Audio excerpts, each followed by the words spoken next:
As you all are aware that today's speaker is Dr. Madhulika Samant. She is not a guest. I don't consider her a guest because she is part of Visva Bharati first. Right now, she is working in Archaeological Survey of India as Director, National Monuments Mission. She is from Pathokovan. That is a great deal of honor or great thing for all of us. And at the outset, allow me to speak that yesterday on 2 p.m. they received this official order, and all the departments, we all have to organize this function. So in a short period of time, I was completely, confused what to do. I took help of a couple of colleagues and the students, and finally, my colleague, Dr. Suken, has advised me to contact Dr. Madhulika Samant. Immediately, I called her. I'm really grateful that she didn't take a single minute time to say yes for today's talk. And she happily agreed, and now she is with us.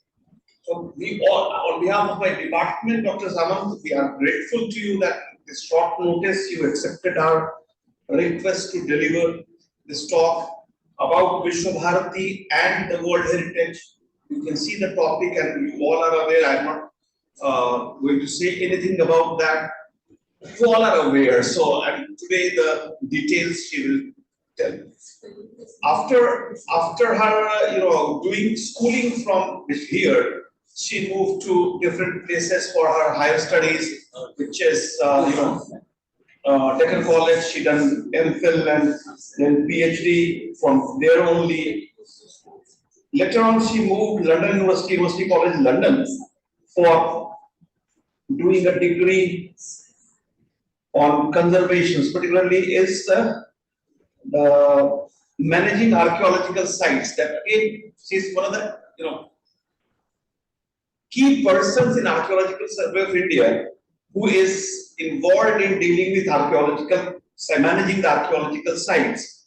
She did her PhD on a topic again associated with all of us that particularly this region, geoarchaeological investigations in the Middle Ajay Basin, West Bengal. She did her PhD with Professor Sheila Misra in Deccan College, and after that, she is working right now A.I.H.C. As I said, she started her journey from Visva Bharati. So now, may I request my students to have the Vedgan first, and after that, we'll hand over the stage to Dr. Samant. So, are you ready, students? Devotri, where are you? Please start. Okay. So. Yeah, please. Is it for me? Do it fast. She has another meeting, so please don't take time. Yeah. Please. Please.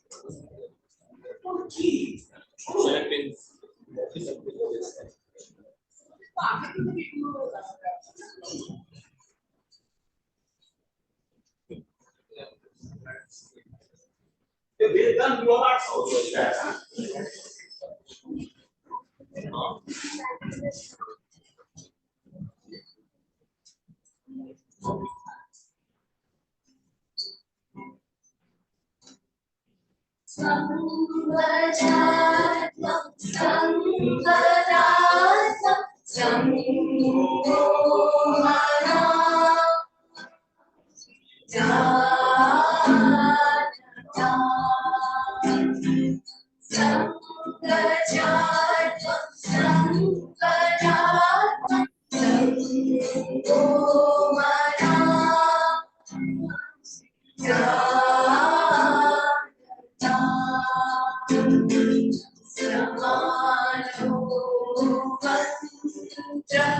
Samiti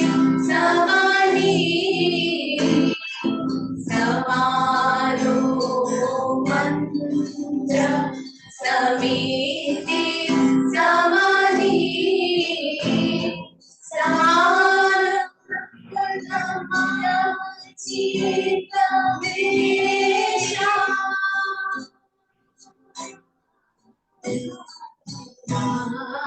Sambhajatvam Sambharatvam Sambho Manasi Janata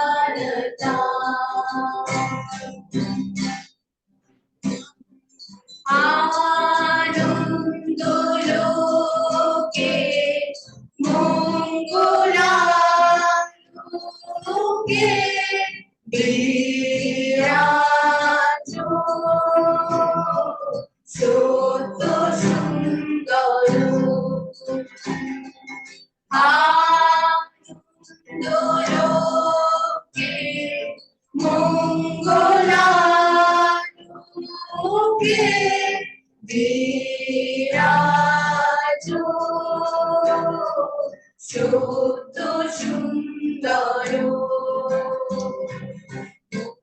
Mahadavudhashito Mahagavurumase Mugi Mahadavudhashito Mahagavurumase Vishnu Jagat Muni Bhushan Vishito Charane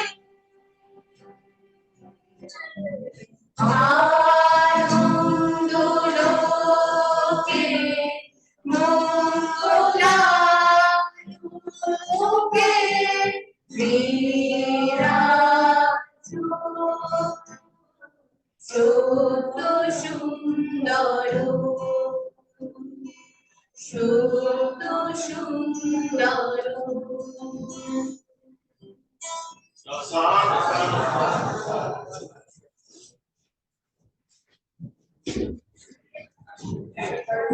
So please take your seats, and I now welcome Professor Yamanshu.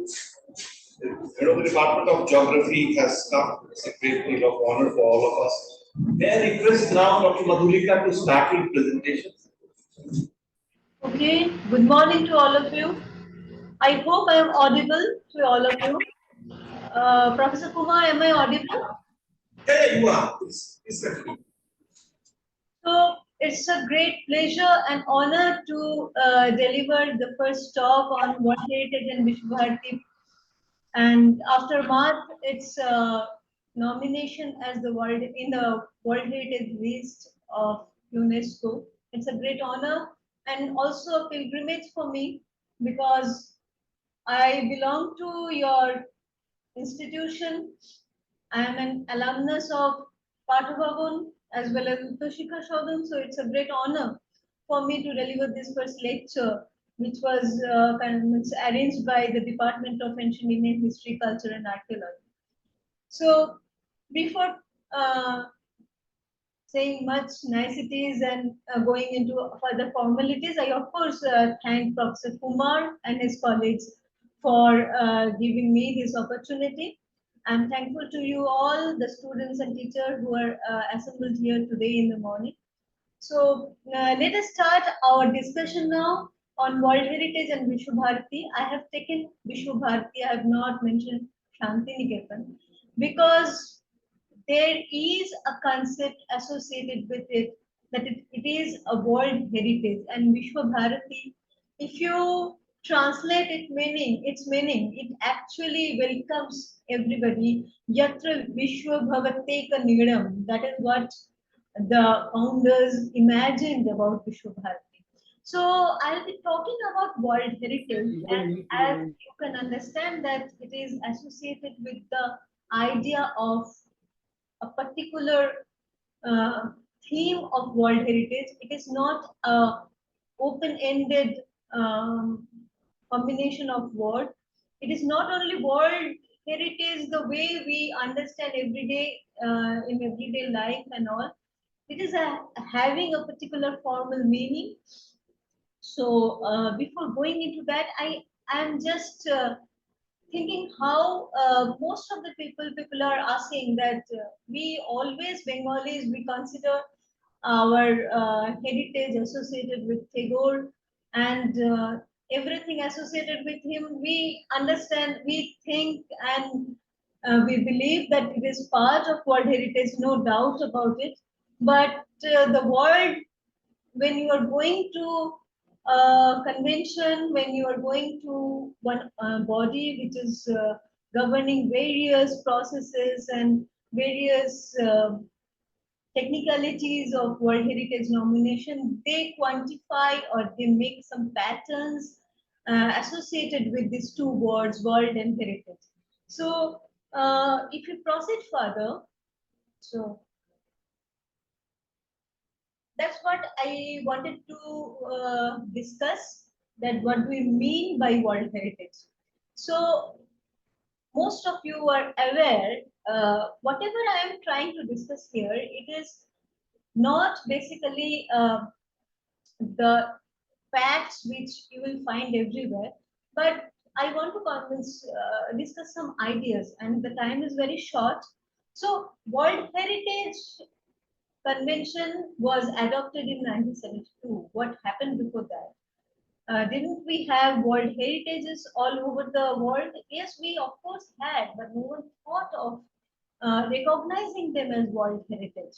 Why did it occur? Means why the requirement of a particular Heritage Convention actually emerged out of UNESCO in 1972. In 1945, you know, UNESCO was established. It was established after seeing the total devastation and destructions of two world wars. So UNESCO was conceptualized as world's educational, scientific, and cultural organization. And you know, before that, we had devastating consequences of atomic explosion in Hiroshima and Nagasaki. And these two cities were completely destroyed with all their heritages, associated remains, all people. Not only we lost people and properties, material remains, we lost actually folklore, we lost actually various ways of speaking, various ways, cultural traditions, many, many things. And of course, the devastation works of Second World War showed that how things were moving. So, in which direction? And how we are losing our properties, our heritages every day. Either it is tangible or it is intangible. Now, these two things are very, very important for understanding world heritage. Tangible things are those. I am specifically my lecture today is for students, so I'll be going to the basics and tangible. So I'm going to discuss a little bit about tangible heritage and intangible heritage. A tangible heritages are those which are basically you can touch them, with feel them, like you can reach out to these material remains through your senses. And of course, intangible things are also there, but you cannot quantify. There are very good videos and very good bloggers are there who have talked about intangible heritage and tangible heritage. You can of course see TEDx and other things. So we were talking about what happened with World Heritage Convention and why did it occur actually. So 1945 UNESCO was established. Then we realized that even after World War II, we are actually destroying with our developmental activities and various other activities, various tangible and intangible heritages. And specifically to arrest such decays and to arrest such destruction of cultural properties, we went for UNESCO Convention of 1972. And here, if you see the Article 1, it is talking about the basic nature of cultural properties which require to be existing in any World Heritage property, to be nominated as World Heritage property by World Heritage Committee, UNESCO. So what they are saying that it should be having certain elements, painting, elements of structure, of archaeological nature, etc., etc. I'm not going into that. So then they have identified three categories: monuments, group of buildings, and of course, sites. And here, one thing is common. If you look at it, you see that I have pointed out outstanding universal value. So here again comes the concept of Yatra Vishva Bharati Kanidam or Visva Bharati, where actually universal, it is having a universal appeal, universal reach, outreach, and that actually creates its OUV or outstanding universal value. But before considering its outstanding universal value, it has to fall into these categories to declare as a cultural World Heritage Property of UNESCO. It has to be a composition of monuments, landscapes, group of buildings, and sites, which is denoting the works of man or combined works of nature and man. So we will go into detail further and we will look into other kinds of World Heritage properties. So West Bengal is not having, this is the not the first World Heritage property of West Bengal. We already have in Kanchenjunga National Park, then Darjeeling Toy Train and Sundarban, but they belong to different categories of World Heritage. So Sundarban is belonging to natural properties, which is falling under Article 2 of UNESCO Convention of 1972, and Kanchenjunga National Park is falling into UNESCO's mixed cultural properties. You can see here, if you look at it, that article number 2 again, you see it is saying that works of man are combined works of nature and man. Both of these things should be present to be declared in a property to be declared as a cultural and mixed property. So, Kanchenjunga National Park, it is falling under this combined works of nature and man, and it is a mixed property. So, if you look at it, these are the three categories under which UNESCO declares that this particular property is a World Heritage property.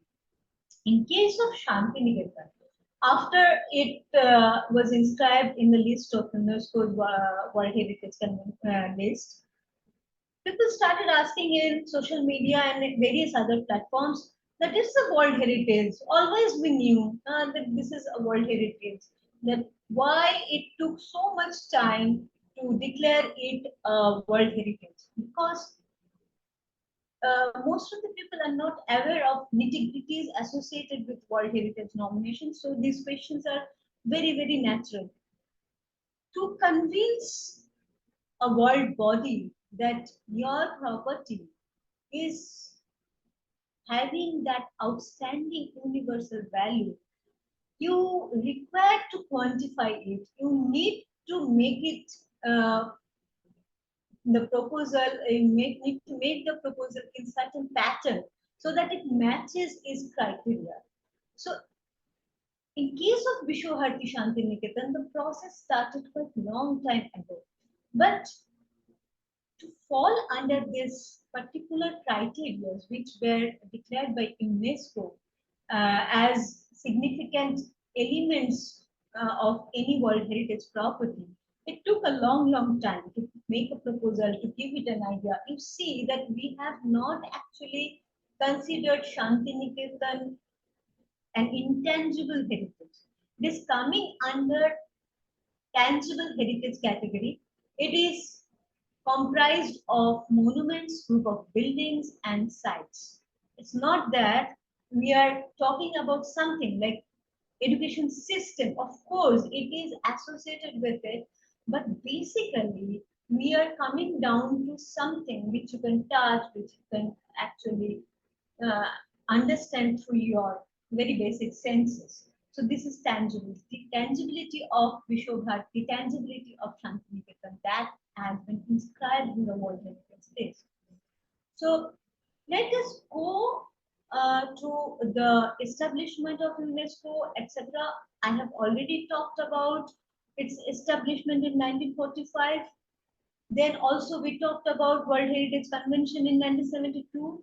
But what actually forced people to go into World Heritage Convention. That was the crisis of Abu Simbel Temple. It is Abu Simbel temples.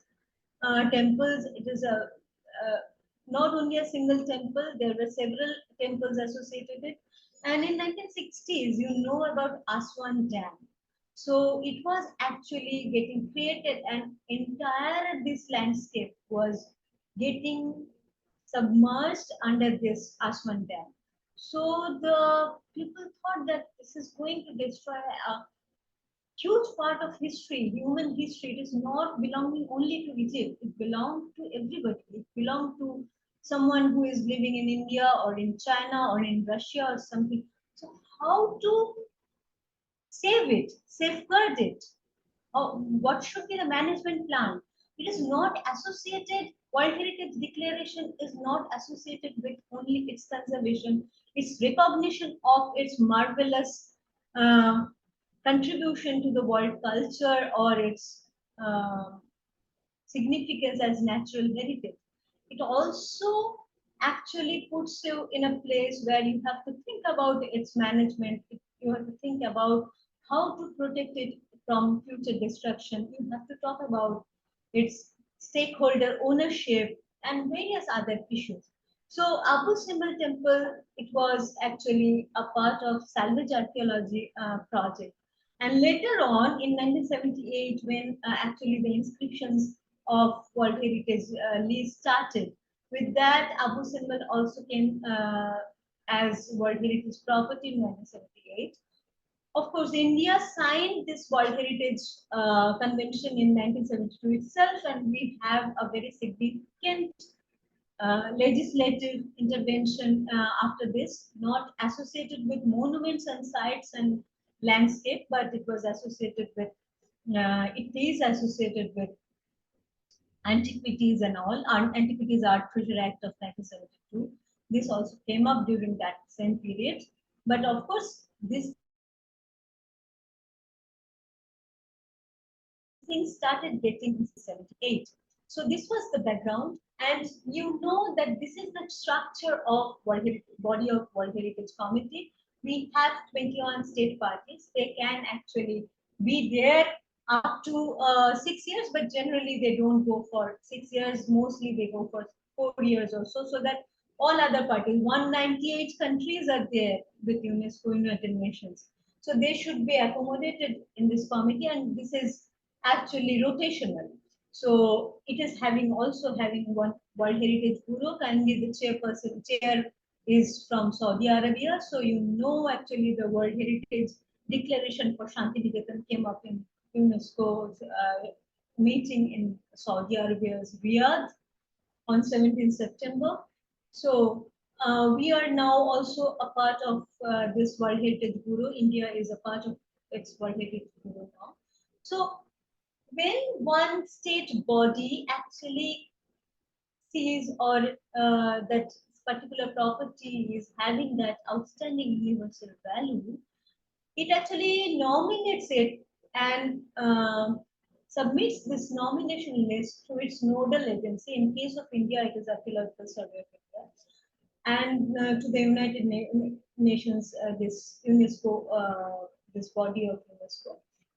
And after that, they go through this nomination dossier. After scrutinizing this nomination dossiers, etc., now important organizations are associated with it. They are expert bodies. They have their representation in the World Heritage Committee.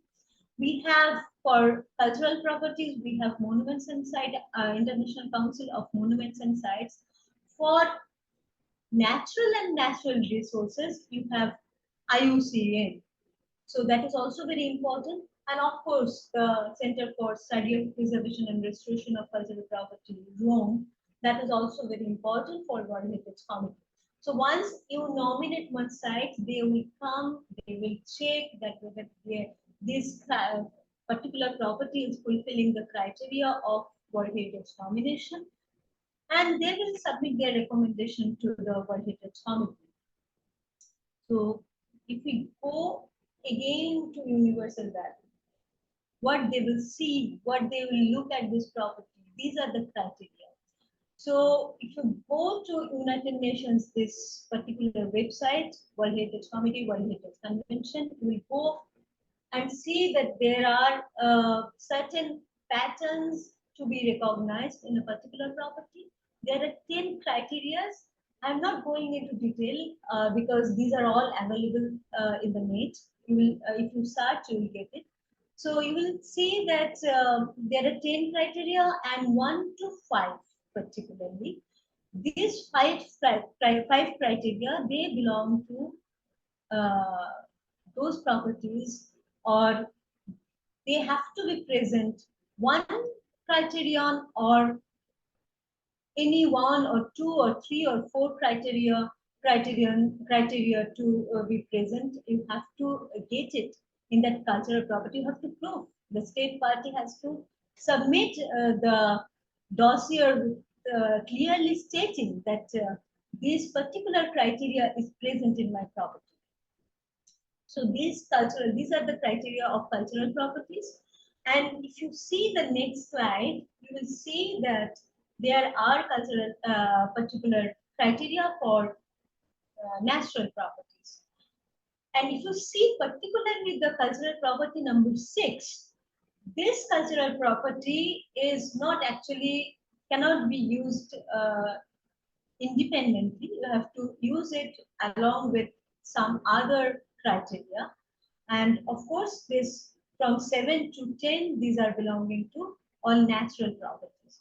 So when Shantiniketan was declared as the particular World Heritage property of United Nations Educational and Scientific and Cultural Organizations World Heritage List, it said that particularly criteria number 4, which is to be an outstanding example of type of building, architectural or technological ensemble or landscape which illustrates significant stages in human history.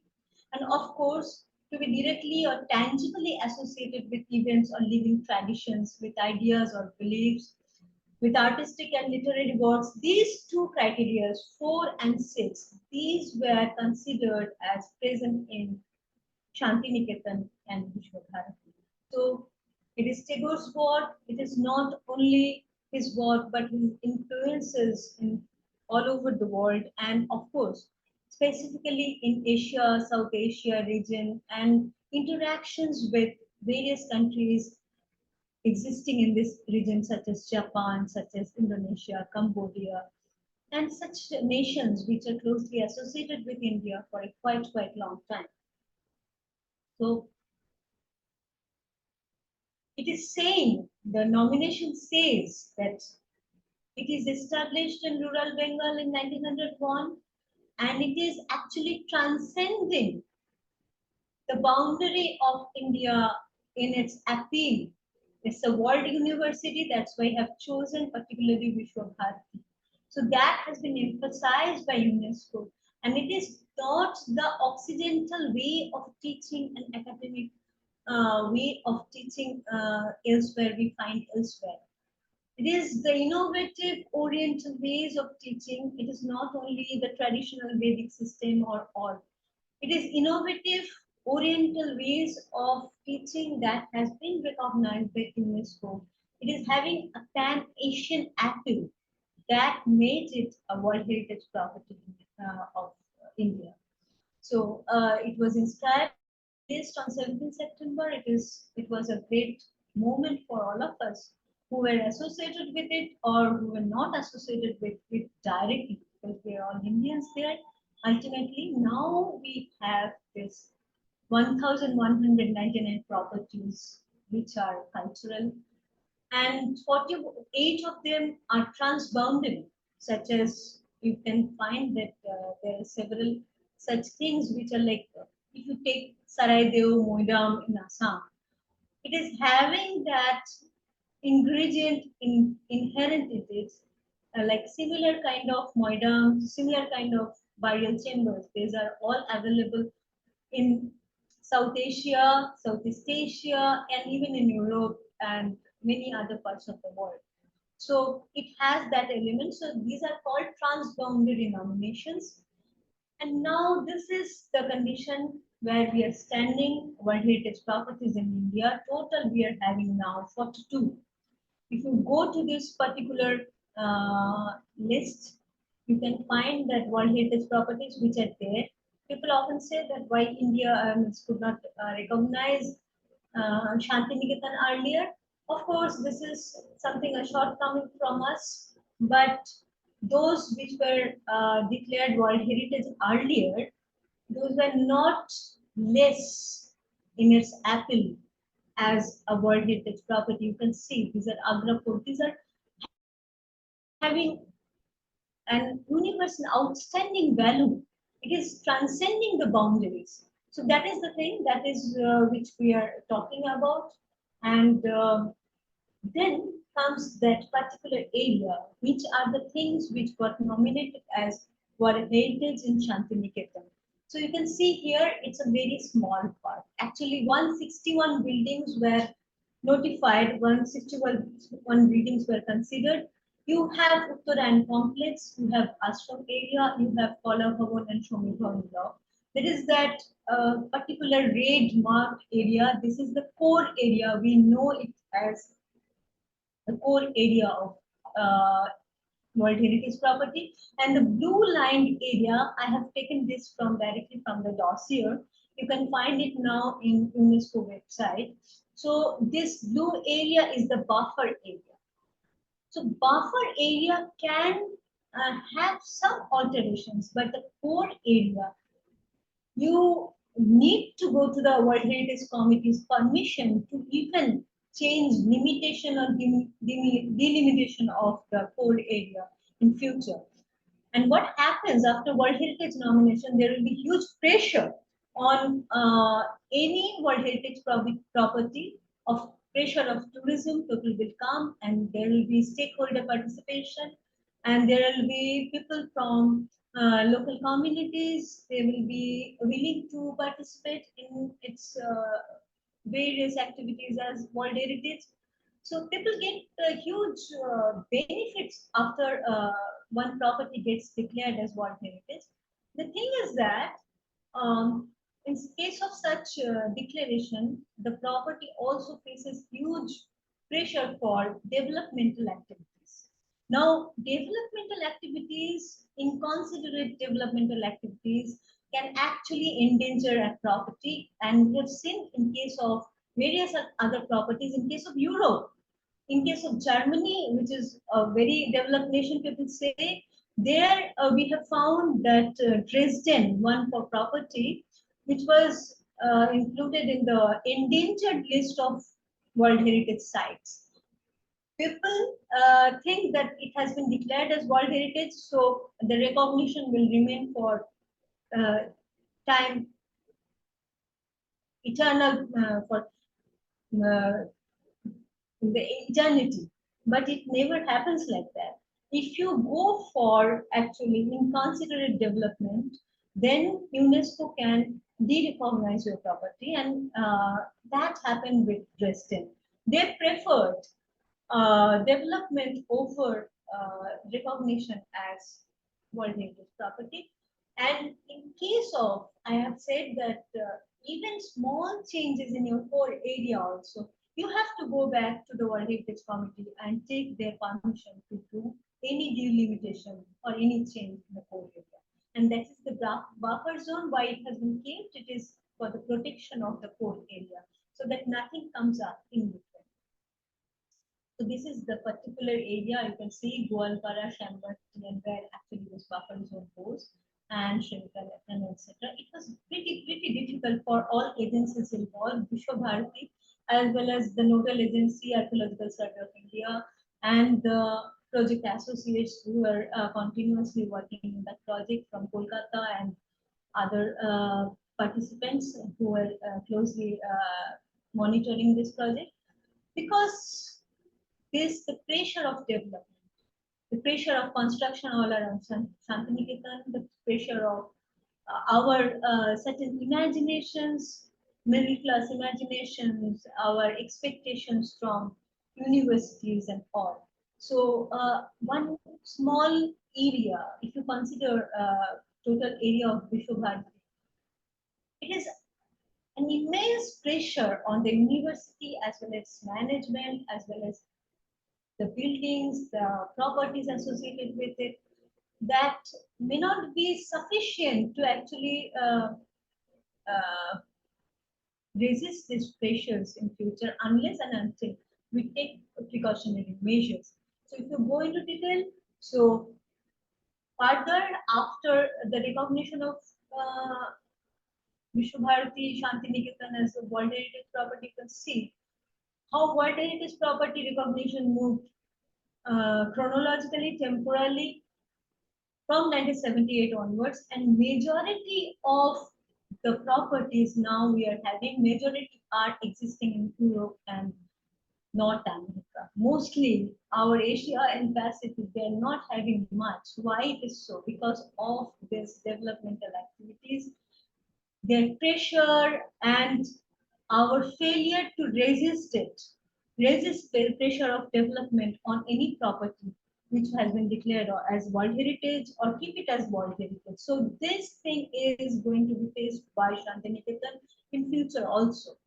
So in total, 168 countries are having World Heritage properties in their landscape, but 27 others, they are also not having anything there. But that doesn't mean they are not having anything which can be considered as World Heritage. There are various patterns, as I've said, there are various criteria, various assessment, various needs to be fulfilled to be declared as World Heritage property. So how these were increased in each area, and what are the number of natural properties, cultural properties. So as I was discussing that it is aftermath, stakeholder and ownership issue.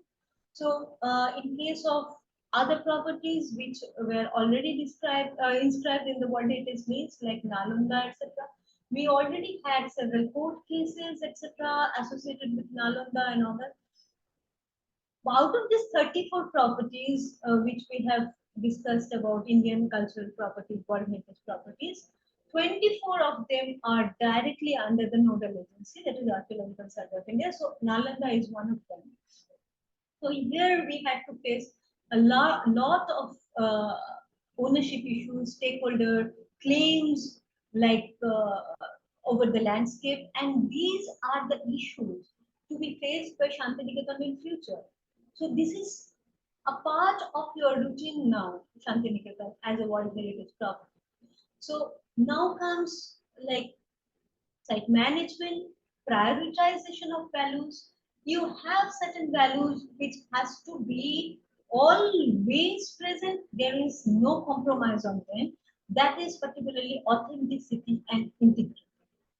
And there is a particularly very important document associated with this, that is NARA document of authenticity. You can see, look at it after the talk is over.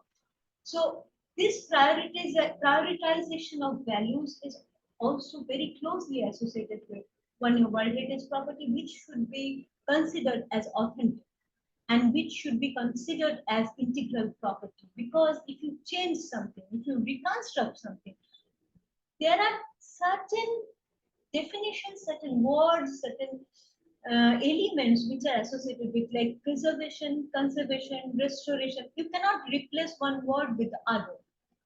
Okay, they have specific notions, specific ideas, concepts associated with it, and you have to give priority to these ideas and these values when you are conserving and preserving a property. And this is to be faced by Shantiniketan in its following years, in the coming years.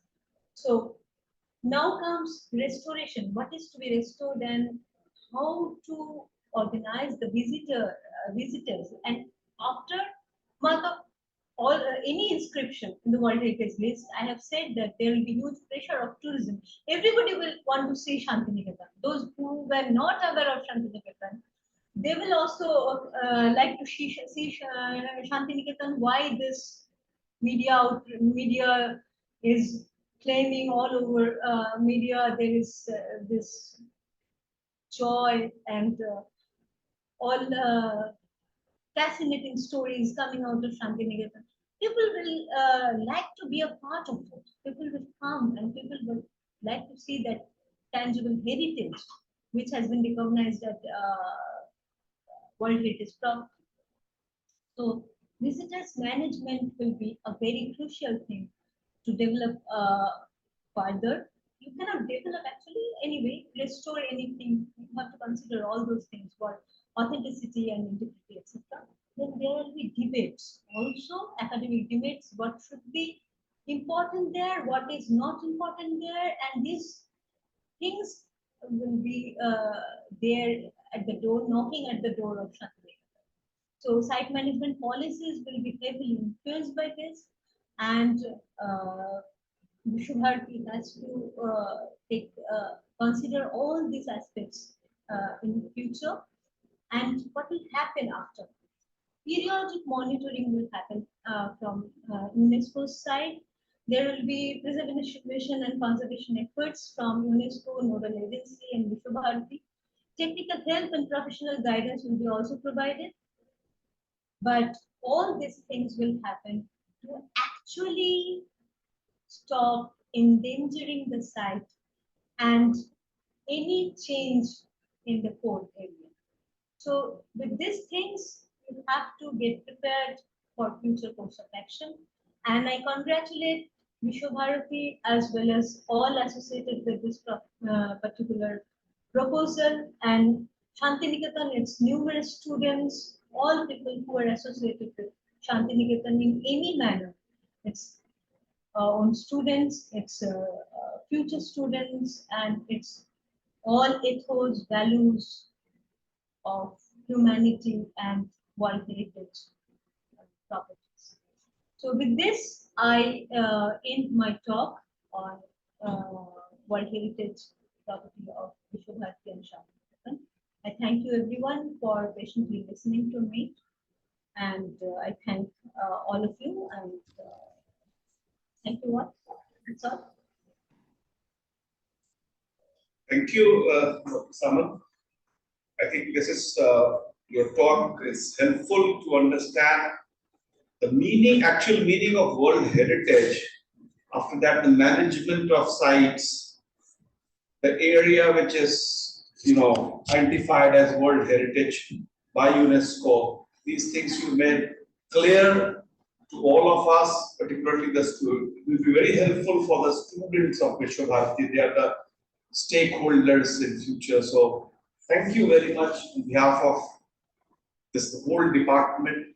And I forget one thing to introduce my colleagues to you initially, because from today morning since 9:30 we are busy with so many activities happening all around.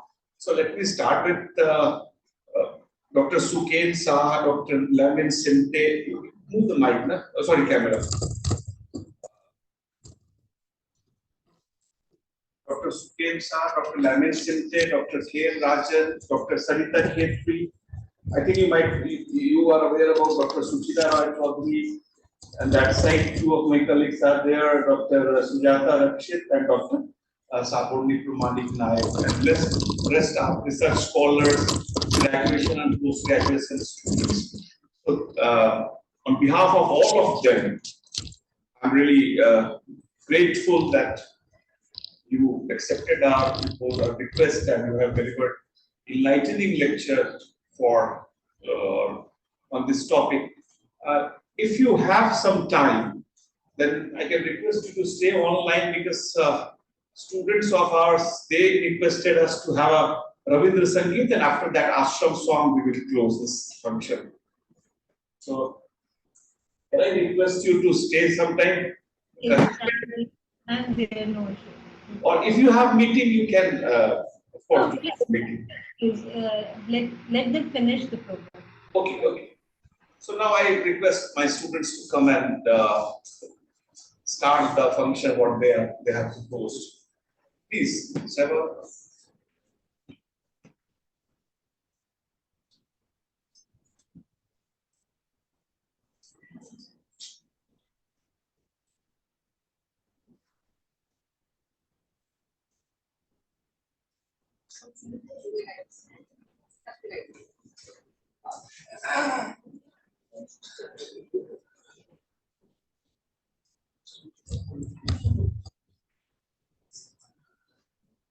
নয়ন তোমায় পায় না দেখি, রয়েছ নয়নে, হৃদয় তোমায় পায় না জানি, হৃদয়ে রয়েছে বাসনা বসে মন অবিরত, ভাই দশ দিচ্ছে পাগলের স্থির আঁকি তুমি হরণে সতত, জাগিছ স্বয়ং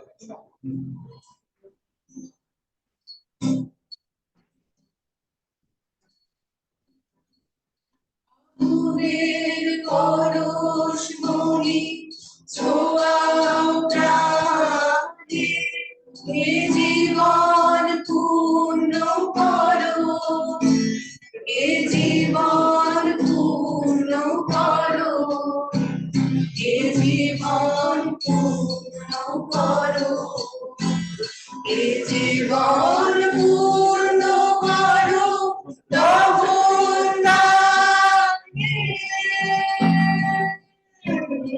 আগুনের পরশ মনি ছোঁয়াও প্রাণে, এ জীবন পূর্ণ করো, এ জীবন পূর্ণ করো, এ জীবন পূর্ণ করো, এ জীবন পূর্ণ করো দমন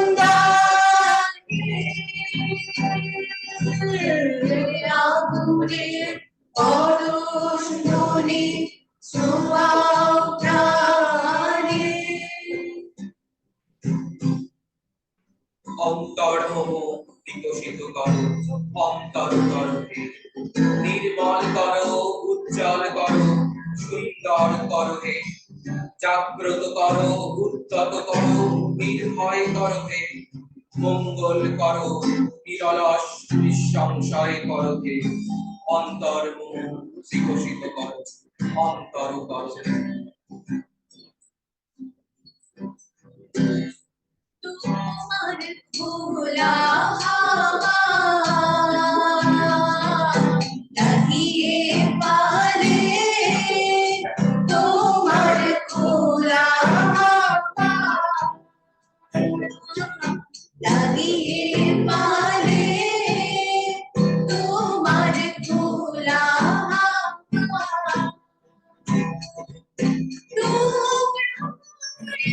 আছি আমি ডুবতে আছি, আছি আমি ডুবতে আছি, আছি তোমার খোলা হাওয়া লাগিয়ে পালে, তোমার খোলা হাওয়া লাগিয়ে পালে, তোমার খোলা হাওয়া। গধূলিতে নামলো আধার, ফুরিয়ে গেল বেলা, ঘরের মাঝে সাঙ্গ হলো চেনা মুখের মেলা, দূরে তাকায় লক্ষ্য হারা নয়ন ছল ছল, এবার তবে ঘরের প্রদীপ বাইরে নিয়ে চল। আমার বেলা যে যায় সাজ বেলাতে, তোমার সুরে সুরে সুর মেলাতে, আমার বেলা যে যায় সাজ বেলাতে, তোমার সুরে সুরে সুর মেলাতে, আমার বেলা যে যায় এক তারাতে একটি তারে গানের বেদন হইতে নারে, তোমার সাথে বারে বারে মিলেছি খেলাতে, তোমার সুরে সুরে সুর মেলাতে, আমার বেলা যে যায় সাজ বেলাতে, তোমার সুরে সুরে সুর মেলাতে, আমার বেলা যে যায় সাজ বেলাতে,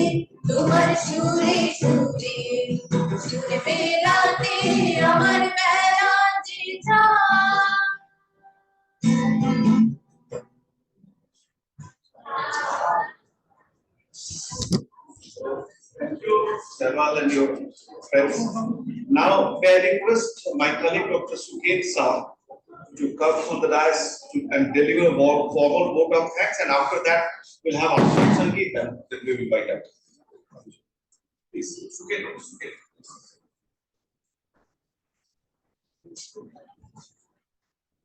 Respected invited guests, friends, students, on behalf of the Department of Ancient History, Culture and Archaeology, it is my privilege to propose a vote of thanks for today's lecture.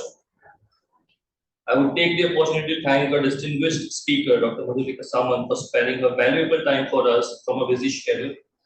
Thank you, ma'am, so much for accepting the invitation on very short notice. Thank you so much for the wonderful talk, and I'm sure our students have thoroughly enjoyed the talk and learned several aspects of heritage. For everyone else, it is not just a lesson on heritage management, but an emotion. We thank everyone who attended this talk offline and online, and we would like everyone to participate in future events as well. Thank you so much, ma'am. I hope to see you again in future next time.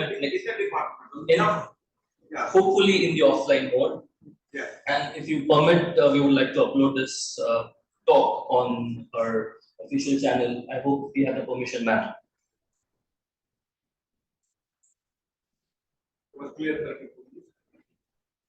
Ma'am, are you there? Yeah, I have no problem. You can upload it. Thank you so much, ma'am. Thank you. Thank you to all the students also for performing the Rabindra Sangeet. So, welcome for the Asur Sangeet. So, please stand up and there are a couple of lines for last.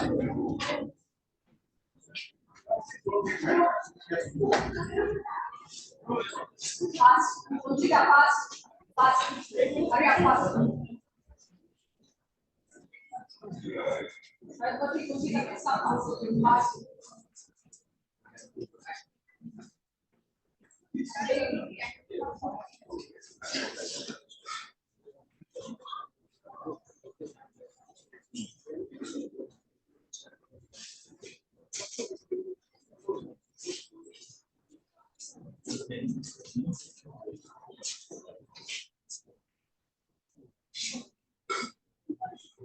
আমাদের শান্তি নিকেতন আমাদের শান্তি নিকেতন সেরে সর্বদের আপন আমাদের সর্বদের আপন আমাদের শান্তি নিকেতন আমাদের শান্তি নিকেতন তার আকাশ ভরা করে মোদের দোলে হৃদয় দোলে ভরা করে মোদের দোলে হৃদয় দোলে মোরা বারে বারে দেখি তারে নিত্যই নূতন আমাদের শান্তি নিকেতন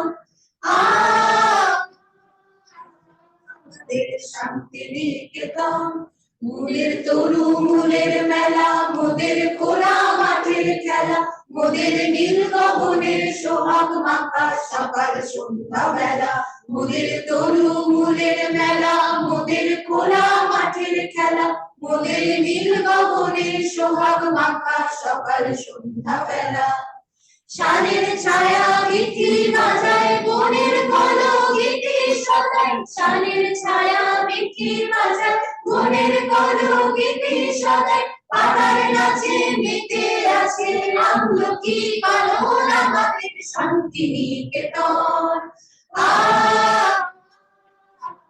আমাদের শান্তি নিকেতন আমরা যেথায় ঘুরি ঘুরে সেজে যায় না বহু দূরে মোদের মনের মাঝে প্রেমের সেতার বাধা যেতার সুরে আমরা যেথায় ঘুরি ঘুরে সেজে যায় না বহু দূরে মোদের মনের মাঝে প্রেমের সেতার বাধা যেতার সুরে প্রাণের সঙ্গে প্রাণের সেজে মিলিয়েছে এক প্রাণী মোদের প্রাণের সঙ্গে প্রাণের সেজে মিলিয়েছে এক প্রাণী মোদের ভাইয়ের সঙ্গে ভাইকে সেজে করেছে এক মন আমাদের শান্তি নিকেতন আমাদের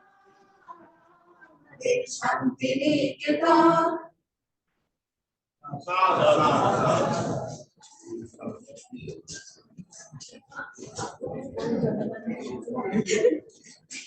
Thank you very much. So now, formally the function is over, and Dr. Samant, on behalf of the students, teachers, and this department, I request you, unofficially from here, officially we will request you, so whenever you visit Shantiniketan, please let us know. We will organize lecture, particularly on this topic once again here, and we are grateful to you that you will be sharing all these things once again with all of us. Thank you very much.